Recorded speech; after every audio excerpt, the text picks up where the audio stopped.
Dafabet betting app ద్వారా మోసాలకు పాల్పడుతున్న ముఠాలో 11 మందిని రాష్ట్ర సిఐడి పోలీసులు అరెస్ట్ చేశారు. వారిలో 10 మంది భారతీయులు కాగా ఒకరు ఆఫ్ఘనిస్తాన్ దేశానికి చెందిన వ్యక్తి ఉన్నాడు. రాష్ట్ర వ్యాప్తంగా బెట్టింగ్ అప్లికేషన్లపై 414 కేసులు నమోదయ్యాయి. డఫాబెట్ యాప్ ఏర్పాటు చేసి క్రికెట్, క్యాసినో గేమింగ్ నిర్వహిస్తున్నారని దర్యాప్తులో వెలుగులోకి వచ్చింది. కరీంనగర్లో నమోదైన డఫాబెట్ కేసును ఛేదించినట్లు సిఐడి డీజీ చారుసింహ తెలిపారు. ఈ కేసులో ఆన్లైన్ బెట్టింగ్ ద్వారా ప్రధాన నిర్వాహకురాలు రోజుకు 8 నుంచి 10 లక్షలు ఆర్జిస్తున్నట్లు తెలిపారు. 40 మంది అధికారులు ఈ కేసు దర్యాప్తులో పాల్గొన్నారని వివరించారు. 15 రోజులు సిఐడి ఆపరేషన్లో ఢిల్లీ, గుజరాత్, పంజాబ్ రాష్ట్రాలకు చెందిన వారిని అరెస్ట్ చేసినట్లు చెప్పారు. ఈ మధ్యలో కరీంనగర్ లో ఒక కేసు నమోదైంది.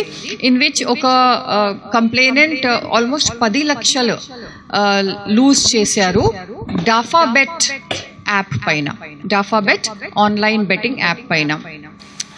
అండ్ ఈ కేసు కొంచెం అమౌంట్ ఎక్కువ ఉంది కాబట్టి సిఐడి ఈ కేసు ట్రాన్స్ఫర్ చేశారు సిట్కి. అండ్ సిట్ ఇన్వెస్టిగేషన్లో 46 మ్యూల్ బ్యాంక్ అకౌంట్స్ ఒక 8 లేయర్లో మొత్తం ఇన్వెస్టిగేట్ చేయడం జరిగింది. సిట్ ఆల్మోస్ట్ 6 months నుంచి ఈ ఇన్వెస్టిగేషన్ పైన ఫోకస్ చేస్తున్నారు.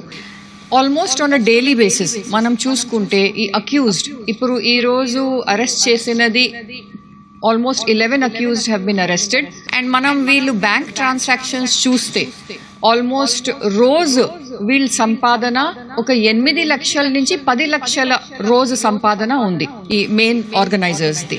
Across Telangana several awareness programmes కూడా మేము టేకప్ చేస్తున్నాము ఈ ఆన్లైన్ బెట్టింగ్ గురించి. Because it is completely illegal in Telangana and అందరూ అర్థం చేసుకోవాలి.